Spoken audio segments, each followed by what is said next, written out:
നമുക്ക് 5ാം ക്ലാസ്സിൻ്റെ അർദ്ധവാർഷിക പരീക്ഷയുടെ ചോദ്യോത്തരങ്ങൾ നോക്കാം. ബ്രാക്കറ്റിൽ നിന്നും ശരിയായ ഉത്തരം തിരഞ്ഞെടുത്ത് എഴുതാനുള്ള ചോദ്യങ്ങളിൽ ഒന്നാമത്തെ ചോദ്യം, മിസ്രയീമിലെ കിരീടാവകാശിയായി തീരുന്നതിനേക്കാൾ ദൈവജനത്തോടുകൂടി കഷ്ടം അനുഭവിക്കുന്നതിന് തിരഞ്ഞെടുത്തത് ആരെയാണ്? മോശയാണ് അതിൻ്റെ ഉത്തരം. മോശയാണ് അതിനു വേണ്ടിയിട്ട് തിരഞ്ഞെടുത്തത്. ഇനി രണ്ടാമത്തെ ചോദ്യം, മോശയുടെ സഹായിയായി ദൈവം നൽകിയത് ആരെയാണ്? അഹറോനെയാണ് ദൈവം മോശയ്ക്ക് സഹായിയായിട്ട് കൊടുത്തത്. മൂന്നാമത്തെ ചോദ്യം, യേശു പഠിപ്പിച്ച വിധക്കാരൻ്റെ ഉപമ പരാമർശിക്കുന്ന അധ്യായം ഏതാണ്? വിശുദ്ധ മത്തായിയുടെ സുവിശേഷം 13-ാം അധ്യായമാണ് അതിൻ്റെ ഉത്തരം. നാലാമത്തെ ചോദ്യം, ഗുരു, നാം ഇവിടെ ആയിരിക്കുന്നത് നല്ലത് എന്ന് യേശുവിനോട് പറഞ്ഞത് ആരാണ്? പത്രോസാണ് ഇങ്ങനെ പറഞ്ഞത്. അടുത്ത ചോദ്യം, 5ാമത്തെ ചോദ്യം, ആദിമ ക്രൈസ്തവ ആരാധനാ കേന്ദ്രം ഏതാണ്? സുനഗോഗാണ് അതിൻ്റെ ഉത്തരം. 6ാമത്തെ ചോദ്യം, ആദിമസഭയുടെ ആരാധനയുടെ അർത്ഥവും ഉദ്ദേശവും ഏറ്റവും കൂടുതൽ വ്യക്തമാക്കുന്ന പുതിയ നിയമ പുസ്തകം ഏതാണ്? വെളിപാടാണ് അതിൻ്റെ ഉത്തരം. ഇനി 7ാമത്തെ ചോദ്യം, ദനഹാ പെരുന്നാൾ ആചരിക്കുന്നത് എന്നാണ്? ജനുവരി 6-നാണ് ദനഹാ പെരുന്നാൾ ആചരിക്കുന്നത്. 8ാമത്തെ ചോദ്യം, ഏത് റോമൻ ചക്രവർത്തിയുടെ കാലത്താണ് വിശുദ്ധ ഗീവർഗീസ് സഹദ രക്തസാക്ഷി ആയത്? ഡയോക്ലിഷ്യൻ ചക്രവർത്തിയുടെ കാലത്താണ് വിശുദ്ധ ഗീവർഗീസ് സഹദ രക്തസാക്ഷിയായത്. ഇനി പൂരിപ്പിക്കാനുള്ള ചോദ്യങ്ങൾ. 9ാമത്തെ ചോദ്യം, നീതിമാന്മാരുടെ കൂടാരത്തിൽ ഡാഷ് രക്ഷയുടെയും ശബ്ദം എന്ന് ദാവീദ് മുഖാന്തരം പരിശുദ്ധ റൂഹ പാടി. എന്തായിരുന്നു? നീതിമാന്മാരുടെ കൂടാരത്തിൽ മഹത്വത്തിന്റെയും രക്ഷയുടെയും ശബ്ദം എന്ന് ദാവീദ് മുഖാന്തരം പരിശുദ്ധ റൂഹ പാടി. 10ാമത്തെ ചോദ്യം, അന്ത്യോക്യയിൽ വെച്ച് ആദ്യമായി വിശ്വാസികൾക്ക് ഡാഷ് എന്ന പേരുണ്ടായി. ക്രിസ്ത്യാനി എന്ന പേരാണ് അന്ത്യോക്യയിൽ വെച്ച് ഉണ്ടായത്. 11ാമത്തെ ചോദ്യം, കൊയിനോണിയ എന്ന ഗ്രീക്ക് വാക്കിന്റെ അർത്ഥം എന്താണ്? കൊയിനോണിയ എന്ന് പറഞ്ഞാൽ കൂട്ടായ്മ എന്നാണ് അർത്ഥം. 12ാമത്തെ ചോദ്യം, ഡാഷ് മോശയുടെ സഹോദരി ആയിരുന്നു? മിരിയ മോശയുടെ സഹോദരിയായിരുന്നു. 13ാമത്തെ ചോദ്യം, പെന്തിക്കോസ്തി പെരുന്നാളിന് മുൻപുള്ള 10 ദിവസങ്ങൾ ഡാഷ് ദിവസങ്ങൾ എന്നറിയപ്പെടുന്നു? കാത്തിരിപ്പിന്റെ ദിവസങ്ങൾ എന്നാണ് അറിയപ്പെടുന്നത്. ഇനിയും ഒറ്റ വാക്യത്തിൽ ഉത്തരം എഴുതാനുള്ള ചോദ്യങ്ങൾ. 14ാമത്തെ ചോദ്യം, മോശയുടെ മാതാപിതാക്കൾ ആരെല്ലാം? അമ്രാമും യോക്കബേദുമാണ് മോശയുടെ മാതാപിതാക്കൾ. 15ാമത്തെ ചോദ്യം, യേശുക്രിസ്തുവിന്റെ തേജസ്കരണ വേളയിൽ ഒപ്പമുണ്ടായിരുന്ന ശിഷ്യന്മാർ ആരെല്ലാം? പത്രോസും യാക്കോബും യോഹന്നാനുമായിരുന്നു യേശുവിന്റെ കൂടെ ഉണ്ടായിരുന്നത്. 16ാമത്തെ ചോദ്യം, ദേവാലയത്തിലേക്ക് പ്രവേശിക്കുമ്പോൾ ചൊല്ലുന്ന പ്രാർത്ഥനയുടെ അർത്ഥം എന്താണ്? നിന്റെ ആലയത്തിലേക്ക് ഞാൻ വന്നു എന്നതാണ് ഈ പ്രാർത്ഥനയുടെ അർത്ഥം. ഇനിയും അടുത്ത ചോദ്യം, 17ാമത്തെ ചോദ്യം, ഏവൻഗേലിയോൻ എന്ന ഗ്രീക്ക് വാക്കിന്റെ അർത്ഥം എന്താണ്? സുവിശേഷം എന്നാണ് ഏവൻഗേലിയോൻ എന്ന ഗ്രീക്ക് വാക്കിന്റെ അർത്ഥം. 18ാമത്തെ ചോദ്യം, ദൈവസുതന്മാരായിടുവാൻ എന്ന ഗീതത്തിലെ പ്രധാന ആശയം എന്താണ്? നമ്മളിൽ നിന്നും വാങ്ങിപ്പോയ നമ്മുടെ പിതാക്കന്മാരെയൊക്കെ നമ്മൾ കുർബാനയിലും നമസ്കാരത്തിലും ഓർക്കണം. അദൃശ്യ സഭയുടെ അംഗങ്ങളായ ഇവരെ സ്വർഗരാജ്യത്തിൽ ചേർത്തുകൊള്ളണമേ എന്ന് നമ്മൾ ദൈവത്തോട് അപേക്ഷിക്കുകയും ചെയ്യുന്നു. ഇതാണ് ഈ ഗീതത്തിന്റെ പ്രധാന ആശയം. ഈ 2-3 വാചകത്തിൽ ഉത്തരം എഴുതാനുള്ള ചോദ്യം. 19ാമത്തെ ചോദ്യം, ഫറവോന്റെ മുൻപാകെ മോശ പ്രവർത്തിച്ച 3 അടയാളങ്ങൾ ഏതെല്ലാം? 1, മോശയുടെ കയ്യിലിരുന്ന വടി നിലത്തിടുക എന്ന് ദൈവം കൽപ്പിച്ചു. അങ്ങനെ മോശ ചെയ്തപ്പോൾ ആ വടി പാമ്പായി മാറി. അത് എടുത്തപ്പോൾ വീണ്ടും വടിയായി മാറി. 2ാമത്തേത്, മോശയുടെ കൈ അവന്റെ മാർവിടത്തിൽ വെക്കുക എന്ന് ദൈവം ആജ്ഞാപിച്ചു. മാർവിടത്തിൽ വെച്ചപ്പോൾ കൈ വെളുത്ത് കുഷ്ഠമുള്ളതായി മാറി. വീണ്ടും കൈ മാർവിടത്തിൽ വെക്കുവാൻ കൽപ്പിച്ചു. പഴയതുപോലെ കുഷ്ഠം മാറി കാണപ്പെട്ടു. 3ാമതായിട്ട്, ദൈവകൽപ്പന പ്രകാരം നൈൽ നദിയിലെ വെള്ളം നിലത്തൊഴിച്ചു. അത് രക്തമായി മാറി. ഇങ്ങനെ 3 അടയാളങ്ങളാണ് മോശ ഫറവോയുടെ മുൻപാകെ പ്രവർത്തിച്ചത്.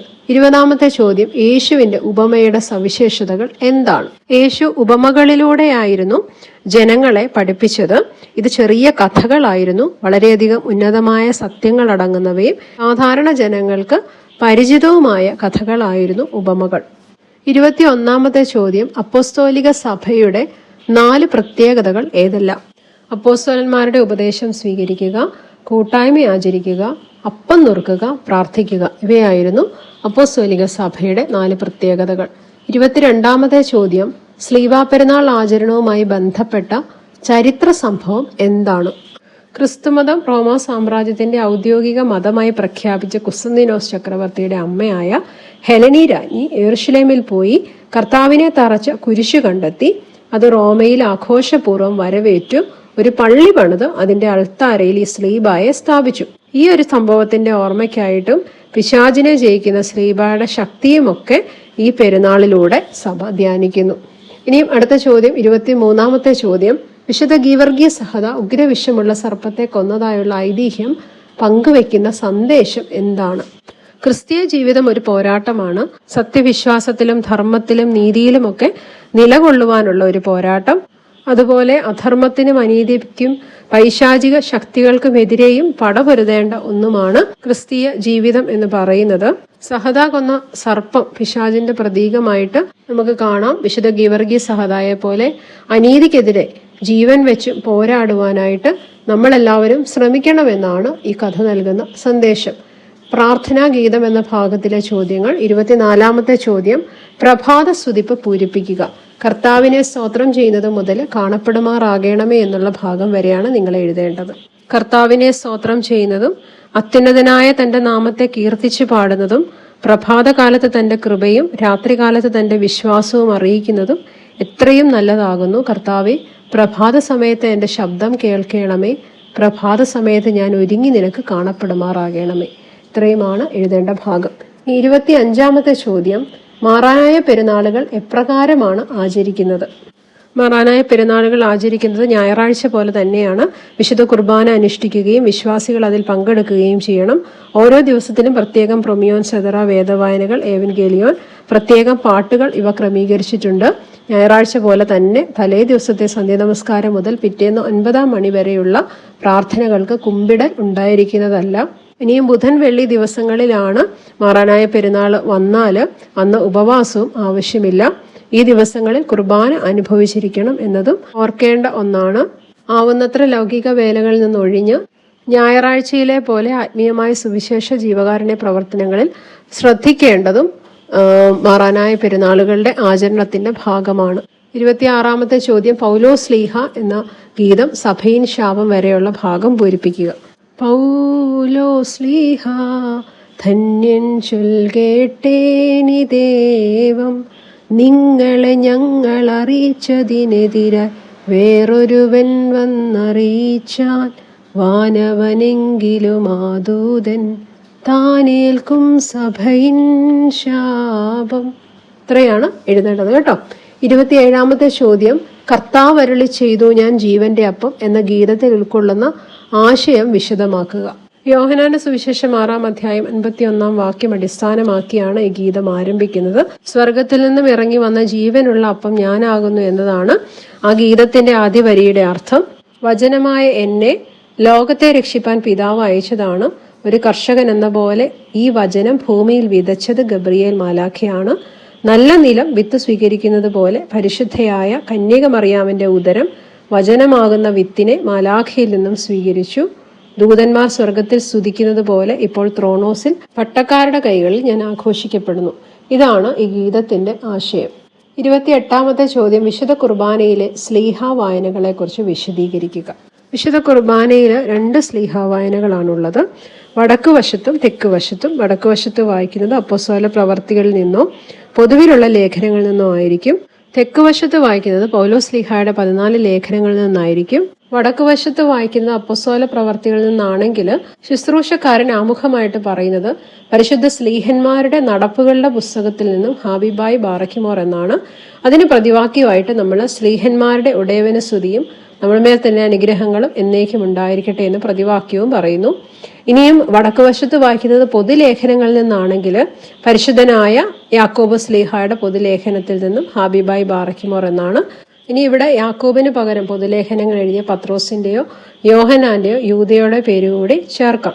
അപ്പോൾ അവരുടെ പേരുകൾ ആരുടെയാണ് വായിക്കുന്നതിനനുസരിച്ച് പേരുകൾ മാറിക്കൊണ്ടിരിക്കും. അപ്പോൾ നമ്മൾ പ്രതിവാക്യമായിട്ട് പറയുക ശ്ലീഹായുടെ ഉടയവന സ്തുതിയും നമ്മുടെ മേൽ തന്നെ അനുഗ്രഹങ്ങളും എന്നേക്കും ഉണ്ടായിരിക്കട്ടെ എന്നാണ്. ഇനി മദ്ബഹായുടെ തെക്ക് വശത്ത് പൗലോസിന്റെ ലേഖനങ്ങൾ വായിക്കുമ്പോൾ ശുശ്രൂഷക്കാരൻ ആമുഖമായിട്ട് പറയുന്നത് പരിശുദ്ധനായ പൗലോസ് ശ്ലീഹ റോമർക്ക് എഴുതിയ ലേഖനത്തിൽ നിന്നും അഹായ് ബാറക്കിമോർ എന്നാണ്. റോമർ ആണെങ്കിലോ കൊരിന്ത്യരാണെങ്കിലോ തെസ്സലോനിക്കരാണെങ്കിലൊക്കെ പേരുകൾ അതിന് ഇടയ്ക്ക് ചേർക്കുന്നത് മാറിക്കൊണ്ടിരിക്കും. അതിന് മറുപടിയായിട്ട് സ്ലീഹായുടെ ഇടയന സ്തുതിയും നമ്മുടെ മേലത്തെ അനുഗ്രഹങ്ങളും എന്നേക്കും ഉണ്ടായിരിക്കട്ടെ എന്ന് നമ്മൾ പ്രതിവാക്യം പറയുകയും ചെയ്യും. ഇനി ഹാബിബായ് എന്ന വാക്കിന്റെ അർത്ഥം എൻ്റെ വാത്സല്യമുള്ളവരെ എന്നും ആഹായ് എന്ന വാക്കിന്റെ അർത്ഥം എൻ്റെ സഹോദരന്മാരെ എന്നുമാണ്. സ്ലീഹ വായനയെ തുടർന്നാണ് ഏവൻഗെലിയോൻ വായന ക്രമീകരിച്ചിരിക്കുന്നത്. 29ാമത്തെ ചോദ്യം, വിശുദ്ധ കുർബാനയും സഭയുടെ കൂട്ടായ്മയും എന്ന വിഷയത്തെക്കുറിച്ച് വിശദമാക്കുക. സഭയുടെ കൂട്ടായ്മ വ്യക്തമാക്കുന്ന ഏറ്റവും വലിയ നിമിഷമാണ് വിശുദ്ധ കുർബാന അർപ്പിക്കപ്പെടുന്ന സമയം എന്ന് പറയുന്നത്. ഈ കൂട്ടായ്മ പൂർണ്ണമാകുന്നത് ജീവിച്ചിരിക്കുന്നവരും മരിച്ചുപോയവരും ഒരുമിച്ച് സമ്മേളിക്കുമ്പോഴാണ്. നമ്മുടെ ആരാധന സ്വർഗീയരുടെയും ഭൗമികരുടെയും ഒരു കൂട്ടായ്മയാണ് എന്ന് നമ്മൾ വിശ്വസിക്കുന്നു. നമ്മുടെ ഓരോ കുർബാനയിലും സ്വർഗീയ സഭയും ഭൗമിക സഭയും സമ്മേളിക്കുന്നു. സ്വർഗീയ സഭയെ അദൃശ്യ സഭയെന്നും ഭൗമിക സഭയെ ദൃശ്യസഭയെന്നും നമുക്ക് വിശേഷിപ്പിക്കാം. അദൃശ്യ സഭയിൽ മാലാഖമാരും പരിശുദ്ധന്മാരും സഹദേന്മാരും ഉൾപ്പെട്ടിരിക്കുന്നു. അതുകൊണ്ട് തന്നെ നമ്മൾ മാലാഖമാരുടെ സാന്നിധ്യത്തിനായിട്ട് പ്രാർത്ഥിക്കുന്നു. അദൃശ്യ സഭയിലെ അംഗങ്ങളെ സ്വീകരിക്കുവാനായിട്ട് പള്ളിയുടെ നടുഭാഗത്തുള്ള സ്ഥലം എപ്പോഴും ആളുകൾ നിൽക്കാതെ ഒഴിച്ചിടാനായിട്ട് നമ്മൾ ശ്രദ്ധിക്കാറുണ്ട്. ധൂപക്കുറ്റി വീശുമ്പോൾ ഈ അദൃശ്യ ഗണങ്ങളെ കൂടി വണങ്ങിയാണ് ധൂപക്കുറ്റി വീശാറുള്ളത്. വാങ്ങിപ്പോയവരുടെ ആത്മാക്കൾ നമ്മുടെ ആരാധനയിൽ പങ്കുചേരുന്നുണ്ടെന്ന് നമ്മൾ വിശ്വസിക്കുന്നത് കൊണ്ടാണ് നമ്മുടെ എല്ലാ പ്രാർത്ഥനകളുടെയും അവസാനം വാങ്ങിപ്പോയവരെ നാം പ്രത്യേകം ഓർക്കുന്നതും വിശുദ്ധ കുർബാനയിലും ലുത്തിനിയാകളിലും ചാർത്തും നീതിയ നിന്നാചാര്യന്മാരും മക്കളിൽ അപ്പൻ കൃപ ചെയ്തതുപോലെ എന്നീ കുക്കിലിയോനുകളിലും നമ്മുടെ വാങ്ങിപ്പോയവർക്ക് വേണ്ടി പ്രാർത്ഥിക്കുകയും ചെയ്യുന്നത്. നമ്മുടെ തുബ്ദേനിൽ 4 മുതൽ 6 വരെയുള്ള തുബ്ദേനുകൾ ക്രമീകരിച്ചിരിക്കുന്നതും നമ്മളിൽ നിന്നും വാങ്ങിപ്പോയവർക്ക് വേണ്ടിയിട്ടാണ്.